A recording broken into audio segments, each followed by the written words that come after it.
Le Seigneur soit avec vous. Évangile de Jésus-Christ selon saint Marc.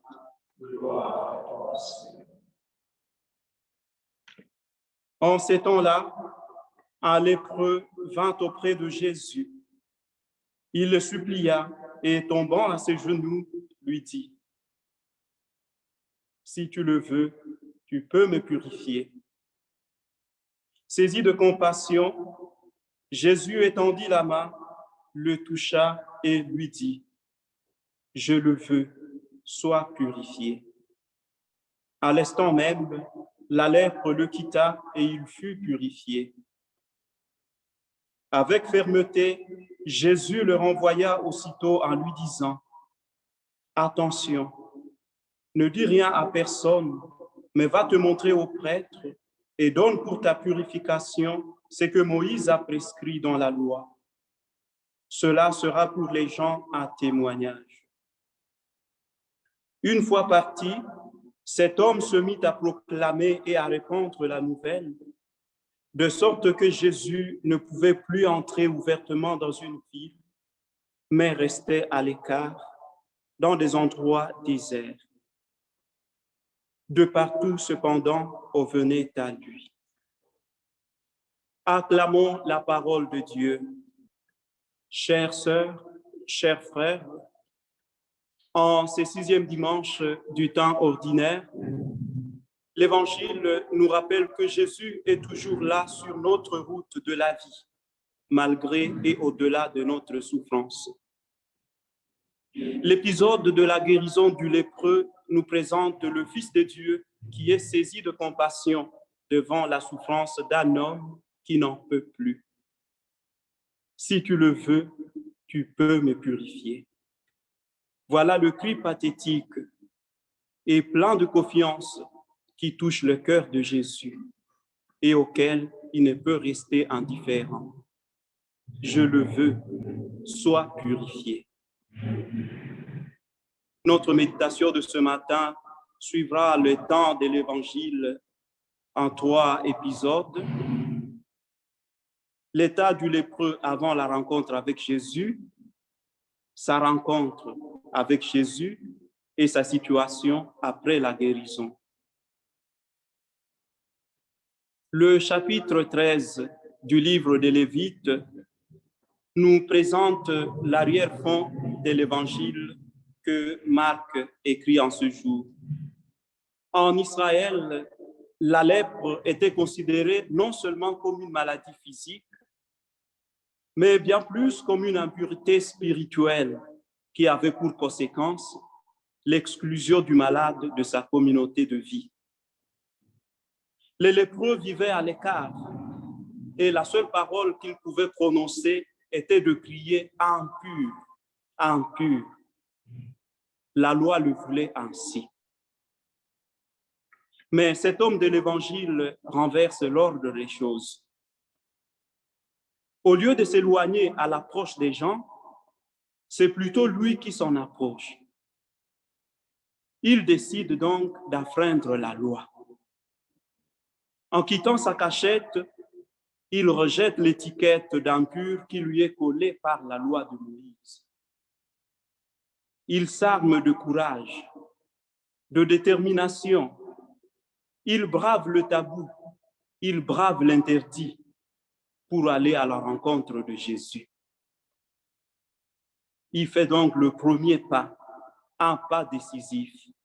Il se lève et décide de marcher sur le chemin de la vie. Son attitude nous enseigne que Jésus est cette présence qui attire. Cet homme qui était privé d'amour, qui vivait sans affection, retrouve subitement la confiance parce qu'il a appris que Jésus est là. Et sans peur de tomber sous le coup de la loi, évidemment, qui était très sévère, il court se jeter aux pieds de Jésus. Il le supplie. Car là où règne l'amour, la loi n'a plus de pouvoir. Chères sœurs, chers frères, quand Jésus passe par notre chemin, il n'y a plus d'interdit, il n'y a plus de barrière. Seul compte la confiance et l'amour. C'est à nous de nous engager sur le chemin de la liberté et de la confiance, car Jésus est toujours là, même dans les moments les plus désespérés de notre vie. Saint Paul aux Romains le dit mieux, rien ne peut nous séparer de l'amour du Christ. Deuxième épisode, la rencontre avec Jésus. Si le lépreux a transgressé la loi en s'approchant des gens, c'est maintenant Jésus qui transgresse cette même loi en s'entretenant avec un impur. Deux attitudes qui nous mettent devant la force de la confiance et de l'amour. La confiance du lépreux se manifeste dans sa façon de ne plus se préoccuper de ce que les gens vont dire de son geste. Il sort de sa cachette et vient. Il brise ce qui est interdit parce qu'il s'est fixé un objectif noble, supplier Jésus de le guérir. Oui, notre prière, c'est d'abord une confiance. Sans la confiance, on est incapable de demander quoi que ce soit à Dieu. Si nous le prions, c'est parce que nous savons qu'il peut nous exaucer. La prière ne suit pas de convenance. Elle est un cri du cœur qui monte de notre âme vers Dieu, peu importe la situation dans laquelle nous nous trouvons. Quand on a confiance, on ne peut plus craindre la coercition de la loi. Si tu le veux, tu peux me purifier. Et la réaction de Jésus ne se fait pas attendre. Je le veux, sois purifié. Il ne pose pas de questions aux lépreux. Il passe directement à l'action parce qu'il est saisi de compassion devant la souffrance humaine. Il le touche et le purifie. Cependant, en touchant le corps d'un lépreux, qui était un homme impur, Jésus devient lui-même impur et par le fait même, il s'auto-exclut de la communauté. La loi le voulait ainsi. Et évidemment, Jésus le dira par ailleurs, il n'est pas de plus grand amour que de donner sa vie pour ceux qu'on aime. Oui, pour faire le bien, pour poser un geste d'amour, on n'a pas besoin d'observer une loi. On ne s'inquiète d'aucun règlement.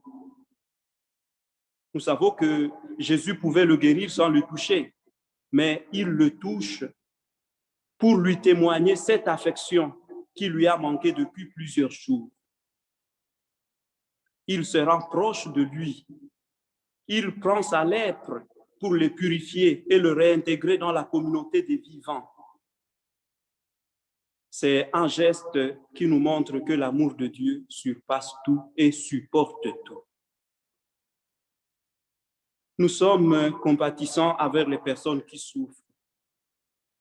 Nous essayons de nous rendre proches des malades et nous leur apportons bien souvent des messages de réconfort.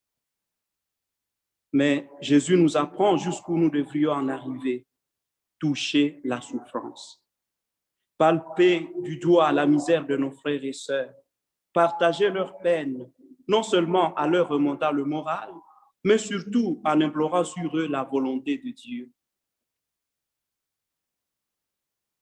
Et cela passe par des gestes de tendresse, des gestes d'amour, des gestes de compassion. L'évangile de ce jour nous rappelle que cette volonté, c'est que le malade puisse être guéri. Notre Dieu, c'est le Dieu de la vie. Il est le Dieu de la joie. Il est le Dieu qui brise toute fatalité. Devant lui, la souffrance, la mort n'ont pas le dernier mot. Troisième et dernier épisode, après la guérison. Ne dis rien à personne. Poser un geste d'amour exige également une discrétion. Jésus nous rappelle ainsi que le bien ne fait pas de bruit. Le seul bruit qu'il puisse produire, c'est l'action de grâce, la reconnaissance envers le Dieu de bonté. Va te montrer au prêtre et donne pour ta purification ce que Moïse a prescrit dans la loi. Cela sera pour les gens un témoignage. Il s'agit là d'un troisième renversement de l'ordre des choses. Parce que c'est encore Jésus lui-même, l'auteur de la guérison, qui inspire aux lépreux de rendre grâce. En effet, c'est à partir de cette action de grâce que le témoignage pourra naître. Mais avant cela, il faut qu'il se présente d'abord au prêtre qu'il avait exclu de la communauté. Mais les lépreux trouvent ce cheminement assez long. Il n'attend plus. Il n'a pas besoin d'arriver d'abord à la synagogue avant de proclamer les merveilles de Dieu. Et déjà en chemin, il chante sa joie. Une joie immense qu'il ne peut contenir.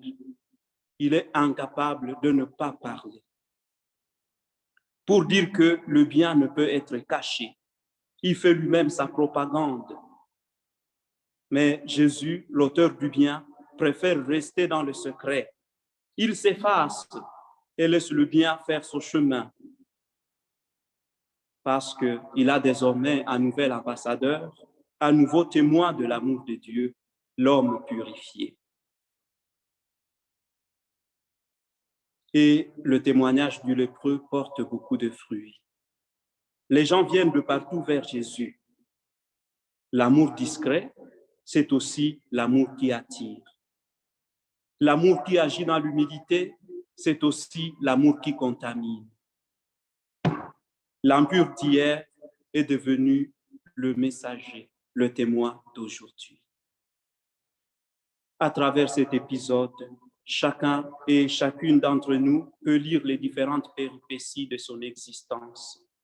L'expérience de ces lépreux, c'est peut-être aussi notre expérience de chaque jour. Il nous arrive parfois d'être en situation de manque, de déficit. Il nous arrive de ressentir un malaise intérieur, une situation désagréable qui nous isole de notre communauté, de notre famille, de notre milieu de travail. Il nous faut prendre conscience. Il nous faut beaucoup de courage pour nous assumer, reconnaître notre mal et nous avancer à toute confiance vers Jésus et lui demander de nous purifier. L'évangile de ces jours nous invite à transgresser la loi, à transgresser les interdits, à briser les tabous, à franchir les barrières qui nous entourent, afin de laisser la volonté de Dieu s'exprimer en nous. Plusieurs pesanteurs peuvent nous empêcher d'implorer cette volonté sur nous. Il peut s'agir des coutumes du pays, des commodités de la famille, des lois civiles, de notre amour propre et même de notre entourage. Bien souvent, nous avons un respect humain qui nous empêche de sortir du rang en vue de témoigner de l'amour. Nous pensons d'abord à ce que les autres pourront dire de nous. Nous avons peur d'être jugés et du coup, nous plongeons dans l'indifférence. Nous manquons de compassion, car notre vie est souvent menée sous le regard des humains. Tout cela peut nous empêcher de faire le pas et par conséquent de demeurer dans la souffrance. Comme les lépreux, levons-nous, bravons la peur, bravons la honte, le mépris et le qu'a dira-t-on, et retrouvons notre liberté intérieure. Bien-aimés de Dieu, pour rencontrer Jésus, il nous faut accepter de quitter notre confort quotidien. Il faut faire un déplacement. Pour entrer dans une relation de personne à personne avec Jésus, il nous faut beaucoup de courage, beaucoup d'humilité, mais aussi une certaine sérénité devant les convenances du monde. Car ce n'est ni la loi, ni le prêtre qui guérissent, mais Jésus qui reste dans le secret. Suivre Jésus, c'est passer de la loi à l'amour. Que lui-même Jésus nous arme de patience, de compassion et d'amour pour que nous soyons prêts à lui apporter nos misères et qu'à notre tour, nous nous investissions à soulager autant que possible la souffrance de nos frères et sœurs. Amen.